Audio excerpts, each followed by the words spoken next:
আসসালামু আলাইকুম everyone, welcome back to my YouTube channel. আশা করি আপনারা ভালো আছেন। আজকে আপনাদের আমি তৈরি করে দেখাবো রুই মাছের মাথা দিয়ে মাসকালাই ডালের রেসিপি। চলুন দেখে নিই রেসিপিটি। প্রথমে আমি একটা কড়াইতে মাসকালাই ডাল নিয়ে নিয়েছি। এখন এগুলোকে হালকা ভেজে নেব। হালকা ভেজে নেওয়া হয়ে গেলে একটা ব্লেন্ডারের জাগে নিয়ে ব্লেন্ড করে নেব। এখানে আমি 1 কাপ পানি একটু একটু করে দিয়ে ভালোভাবে মিশিয়ে নিব।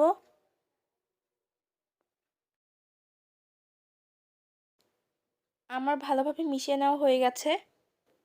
এখন আমি একটা কড়াইতে দিয়ে দিব 3 টেবিল স্পুন তেল। এখানে আমি একটা রুই মাছের মাথা অর্ধেক করে নিয়ে নিচ্ছি আর 1 চা চামচ লবণ, 1 চা চামচ হলুদের গুঁড়ো দিয়ে ভালোভাবে মিশিয়ে নিচ্ছি। তেলটা হালকা গরম হয়ে গেলে এখানে আমি রুই মাছের মাথাগুলো দিয়ে দিচ্ছি আর 2 থেকে 3 মিনিট পর একটু উল্টে পাল্টে দিয়ে ভালোভাবে ভেজে নিচ্ছি। রুই মাছের মাথাটা আমার ভালোভাবে ভেজে নেওয়া হয়ে গেছে। কড়াইতে থাকা অতিরিক্ত তেলগুলো আমি অন্য একটা বাটিতে রেখে দিয়েছি।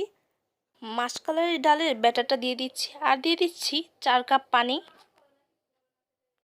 এখন চুলার আঁচটা একটু মিডিয়াম রেখে জাল করে নিব। 1 চা চামচ দিয়ে দিব লবণ, 1 চা চামচ হলুদের গুঁড়া, 1 চা চামচ মরিচের গুঁড়া, একটা রসুনের কোয়া কুচি করে দিয়ে দিব আর দিয়ে দিব 1 চা পেঁয়াজ কুচি, 5 থেকে 6টা মরিচ আর একটা টমেটো কুচি দিয়ে ভালোভাবে নেড়েচেড়ে মিশিয়ে নিব।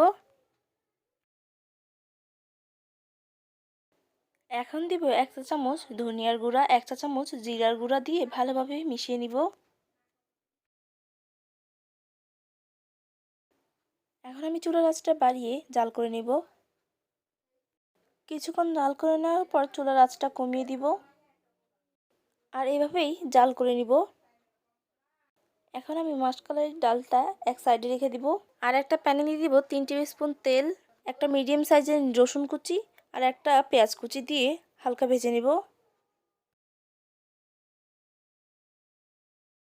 পেঁয়াজটা আমার ভালোভাবে ভেজে নেওয়া হয়ে গেছে।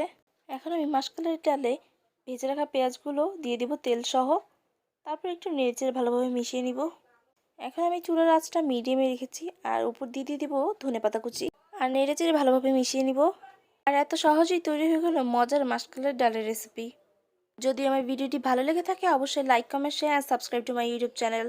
যদি আমার কোনো ভুল হয়ে থাকে অবশ্যই আপনারা আমাকে ক্ষমা করে দিবেন এবং আমার পরিবারের জন্য সবাই দোয়া করবেন। আল্লাহ হাফেজ।